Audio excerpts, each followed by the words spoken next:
1945 সালে জন্মগ্রহণ করেছিলেন এক উজ্জ্বল নক্ষত্র বেগম খালেদা জিয়া। জিয়া পরিবারে এসেছিলেন স্ত্রী হয়ে সংসারের হাল ধরতে, কিন্তু স্বামীর মৃত্যুর পর বাংলাদেশ এবং বাংলাদেশ জাতীয়তাবাদী দলকে যেন অভিভাবকের মতো নিজ আঁচলে বেঁধে নিয়েছিলেন বেগম জিয়া। হয়ে উঠেছিলেন বাংলাদেশের প্রথম নারী প্রধানমন্ত্রী এবং মুসলিম রাষ্ট্রের দ্বিতীয় নারী প্রধানমন্ত্রী।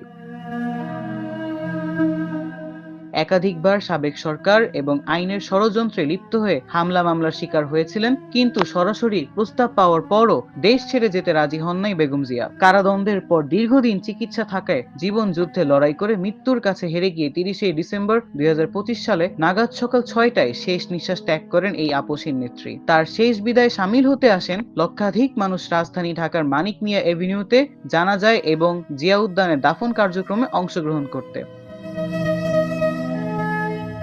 প্রধান উপদেষ্টা থেকে শুরু করে নিম্ন শ্রেণীর মানুষ পর্যন্ত সকলেরই উপস্থিতি ছিল। এক পর্যায়ে দেখা যায় যে লক্ষাধিক মানুষের ঢল নেমে আসে এই শেষ বিদায়ের পদযাত্রায়। যেখানে তাকে নিজ ঘর ছাড়া করে দেওয়া হয়েছিল, সেখানে আজ লক্ষাধিক মানুষ নিজ ঘর ছেড়ে তাকে শেষ বিদায় জানাতে আসেন এখানে। পূর্বের সকল রেকর্ড ছাড়িয়ে গিয়েছিল আজকের এই পদযাত্রায়। এ যেন এক বাস্তব উদাহরণ যে সত্যিই মানুষ বাঁচে তার কর্মের মধ্যে, এবং কর্ম মানুষকে অমর করে রাখে মানুষের মনে।